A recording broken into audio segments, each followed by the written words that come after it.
नमस्कार मित्रों, आप सबको कुंभ महापर्व की ढेर सारी शुभकामनाएं। जैसा कि आप सबको पता है कि इस वर्ष कुंभ महापर्व मनाया जा रहा है। 12 वर्षों के बाद प्रयागराज में गंगा यमुना सरस्वती के पावन संगम पर तट पर महाकुंभ का विशाल आयोजन हो रहा है। तो आज हम जानने का प्रयास करते हैं, आप सबसे बातें करते हैं कि कुंभ महापर्व क्यों मनाया जाता है, इसकी खास बातें क्या हैं।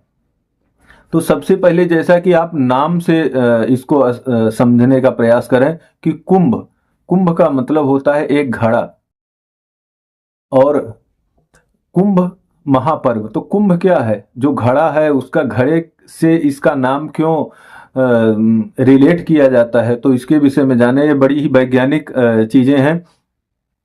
कुंभ जो घड़ा है, सबसे पहला तो इस घड़े के आकार की ही हमारी पृथ्वी है। और जब एक कुंभ घड़े के अंदर आप देखते हैं, जब भी हम कोई शादी विवाह करते हैं, कोई भी पूजा करते हैं, कोई भी धार्मिक कार्यक्रम करते हैं, तो वहां पर एक कलश जरूर रखा जाता है।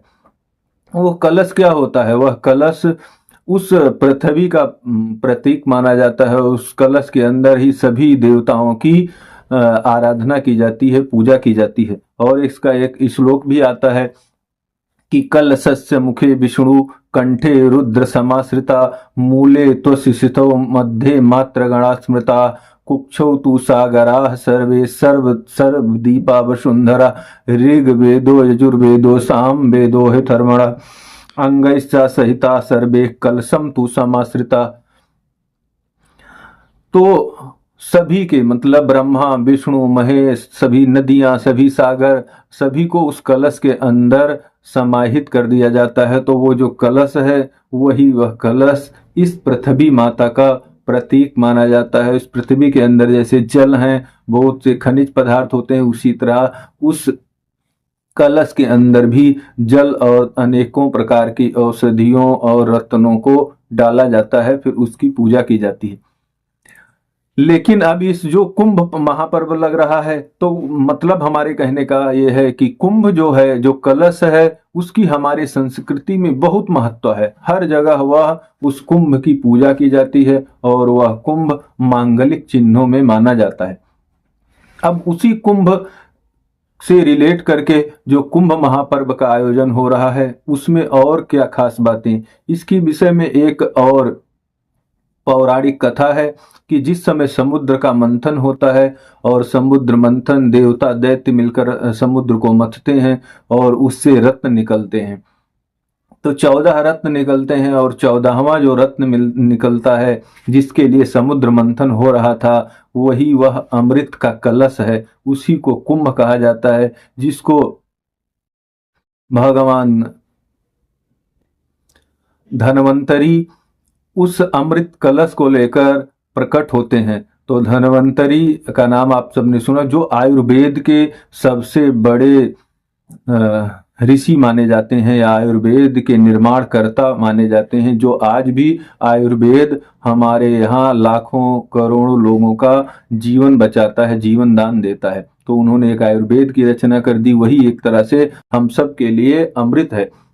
दूसरा, एक अमृत कलश लेकर वो जो निकलते हैं, जिसके अंदर अमृत था और जिसको पीने से देवता और दैत्य अमर हो जाते। तो जिस समय वह कलश लेकर धन्वंतरी जी प्रकट होते हैं, उसी समय देवताओं के इशारे पर इंद्र का पुत्र जयंत उस कलश को छीनकर भागने लगता है, भाग जाता है वहां से। तो उसके पीछे पूरे दैत्य भागने लगते हैं। तो जयंत उस अमृत कलश को लेकर जगह जगह घूमता रहता है और उसके पीछे देवता और दैत्य पड़े रहते हैं। तो इस दौरान जिस समय जयंत उस अमृत कलश को लेकर भाग रहा था, उसी दौरान वह कई स्थानों पर उसमें से कुछ बूंदें गिर जाती हैं। तो जहां जहां वह बूंदें गिरी हैं, वहीं वहीं पर कुंभ पर्व लगता है, जिसके अंदर प्रयागराज है, हरिद्वार है, नासिक है, उज्जैन है। तो इन 4 स्थानों पर कुंभ लगता है और माना जाता है कि उस अमृत कलश से कुछ बूंदें वहां पर गिरी थी।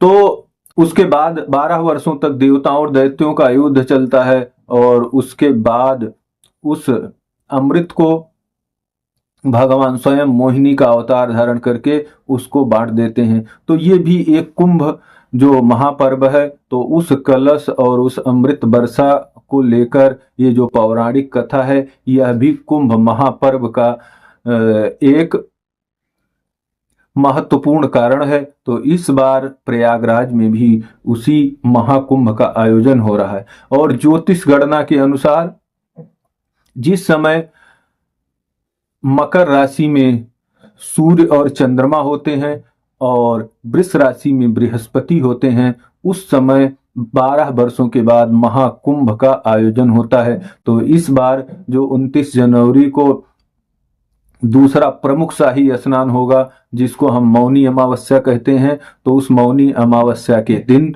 सूर्य और चंद्रमा मकर राशि में होते हैं और बृहस्पति वृष राशि में होगा। तो ये एक ज्योतिषीय योग भी होता है, इसके आधार पर कुंभ का निर्धारण किया जाता है।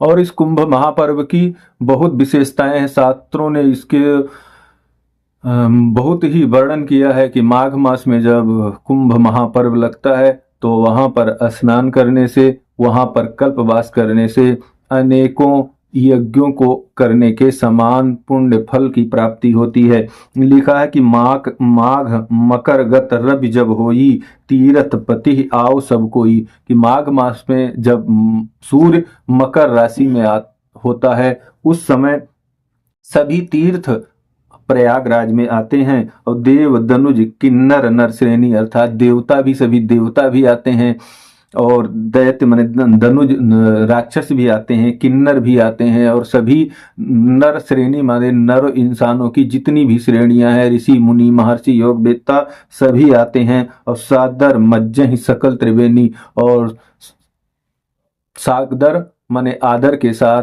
त्रिवेणी अर्थात गंगा यमुना सरस्वती के त्रिवेणी के पवित्र संगम पर सब लोग स्नान करते हैं।